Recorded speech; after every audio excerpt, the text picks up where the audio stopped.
Assalamualaikum warahmatullahi wabarakatuh.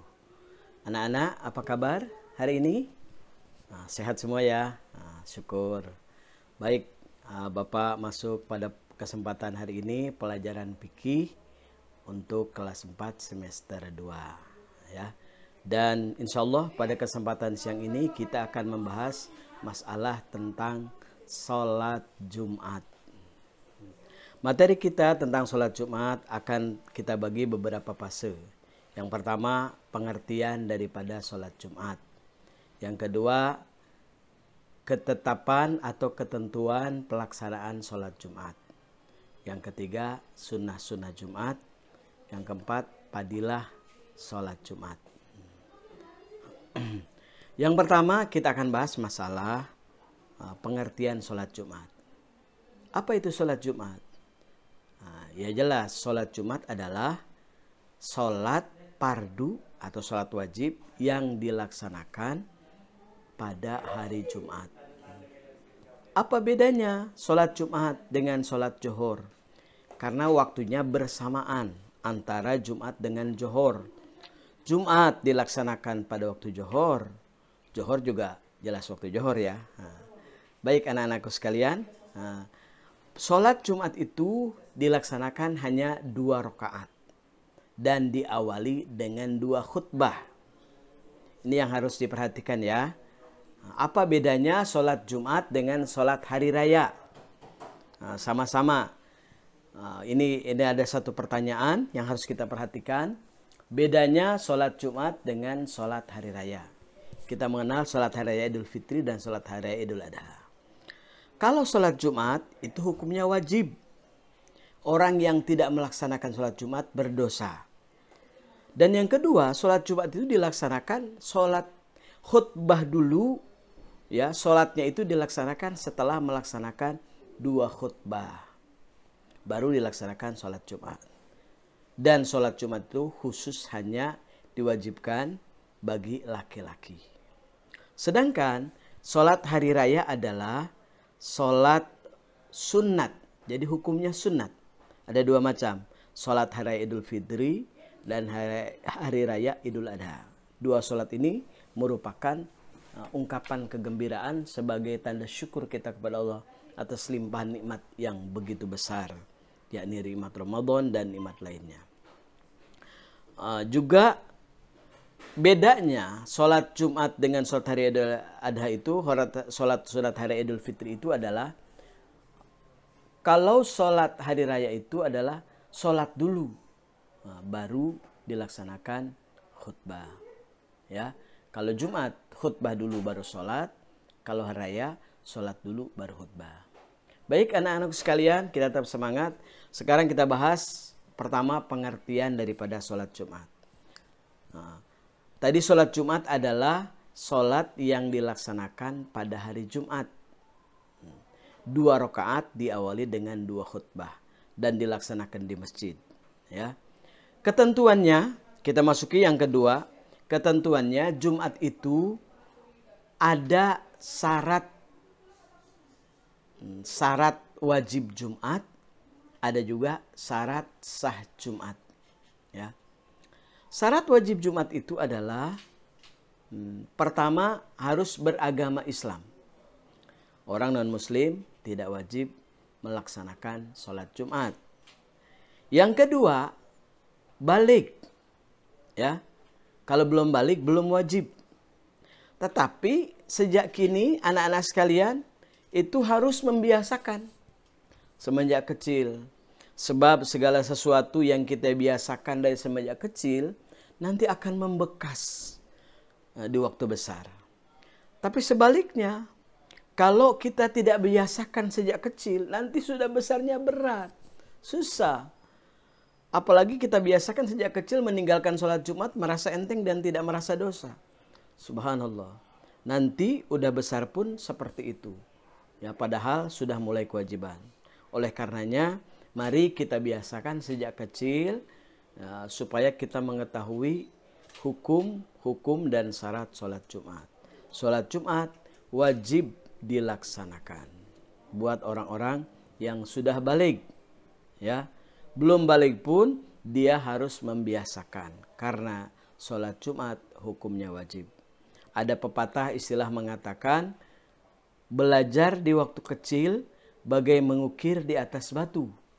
Belajar sesudah dewasa bagaikan mengukir di atas air.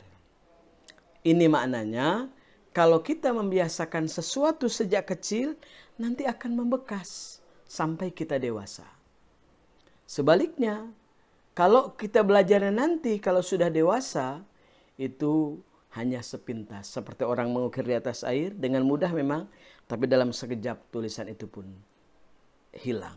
Ya, ukiran itu pun hilang. Kalau ukiran di atas batu, dia akan tetap terlihat. Ya, kita lihat batu tulis di Bogor. Ya, itu ukiran dari batu berbentuk tulisan sampai bertahun-tahun. Dari zaman dahulu sekali sampai sekarang masih ada, bahkan jadi prasasti, ya, orang bisa melihatnya. Termasuk juga pelajaran kebiasaan kita membiasakan sholat Jumat sejak kecil. Kita ikut sama orang tua atau di sekolah diadakan oleh Pak Guru, ya, kita laksanakan dengan sebaik-baiknya, maka nanti itu akan membekas sampai dewasa pun kita tidak akan berani meninggalkan sholat Jumat tanpa udzur dan tanpa alasan. Nanti akan kita bahas udzur-udzur apa saja yang membolehkan tidak melaksanakan sholat Jumat. Itu yang ketiga, syarat Jumat adalah harus Islam balik. Yang ketiga berakal. Berakal sehat. Nah, jelas ya. Artinya kalau orangnya punya penyakit gila atau kadang-kadang ingat, kadang-kadang gila, itu nggak usah. Ya, kenapa? Walaupun dia tidak sholat Jumat, tidak wajib. Karena khawatir kalau punya penyakit gila terus sholat Jumat. Wah, bisa-bisa orang satu masjid gempar, ya. Itu jelas memang tidak boleh. Gila. Keempat, setelah berakal sehat itu adalah kaum laki-laki, ya. Laki-laki. Kalau perempuan tidak diwajibkan untuk melaksanakan sholat Jumat. Dan yang kelima, dia harus bermukim, ya, wajib. Artinya, kalau dia dalam keadaan safar, ada rukhsah. Apa itu rukhsah? Nah, kemarin ada yang bertanya sama Bapak, rukhsah sudah dipelajari apa belum? Rukhsah itu adalah keringanan atau dispensasi. Allah memberikan keringanan buat orang yang dalam perjalanan boleh tidak melaksanakan sholat Jumat. Itulah adilnya Islam, ya. Sehingga orang yang dalam perjalanan atau punya kepentingan dari jarak jauh, maka dia dibolehkan untuk tidak sholat Jumat, tetapi diganti dengan sholat zuhur. Ini tentang syarat ketentuan daripada sholat Jumat, itu syarat wajib. Yang kedua, syarat sah. Sholat Jumat sah dilaksanakan apabila suci dari hadas besar dan hadas kecil. Sudah jelas ya. Yang kedua, harus dilaksanakan berjamaah dengan didahului 2 khutbah. Ya, 2 khutbah. Khutbahnya 2 kali. Khutbah yang pertama dan khutbah yang kedua. Ya. Mengenai jumlah jamaah, ulama mensyaratkan tidak boleh kurang dari 40 orang. Minimal 40 orang untuk melaksanakan sholat Jumat. Ini syarat sah. Dan sholatnya boleh di masjid atau boleh di lapang. Yang jelas tidak kurang dari 40 orang melaksanakan sholat Jumat. Ini ketentuan tentang sholat Jumat yang harus kita perhatikan. Baik, selanjutnya apakah latar belakang kewajiban untuk melaksanakan sholat Jumat? Allah berfirman dalam Al-Quran, surah Al-Jumu'ah, A'udzubillahi minasyaitonirrajim. Ya ayyuhalladzina amanu idza nudiya lis-salati min yaumil jum'ati fas'au ila dzikrillahi wa darul bai'. Dzalikum khairul lakum in kuntum ta'lamun. Shadaqallahul azim, yang artinya, wahai orang-orang yang beriman, diwajibkan atas kamu sholat Jumat. Wahai orang-orang yang beriman, apabila telah dipanggil sholat Jumat, maka bergegaslah untuk menunaikannya, untuk mengingat Allah. Ya. Sholat Jumat itu adalah mengingat Allah. Dan tinggalkanlah segala macam jual beli. Ya. Biasanya orang-orang sedang sibuknya melaksanakan berbagai macam aktivitas, termasuk di dalamnya adalah masalah jual beli. Dalikum khairul lakum in kuntum ta'lamun. Itu lebih baik bagi kamu jika kamu mengetahui. Maha benar Allah dengan segala firman-Nya. Al-Quran, surah Al-Jumu'ah. Baik anak-anakku sekalian, setelah kita mengetahui tentang kewajiban menunaikan sholat Jumat, bahwa orang-orang beriman apabila telah dipanggil untuk melaksanakan sholat Jumat, kita harus segera melaksanakan sholat Jumat. Sekalipun dalam kondisi jual beli, sekalipun dalam kondisi aktivitas apapun, harus kita tinggalkan.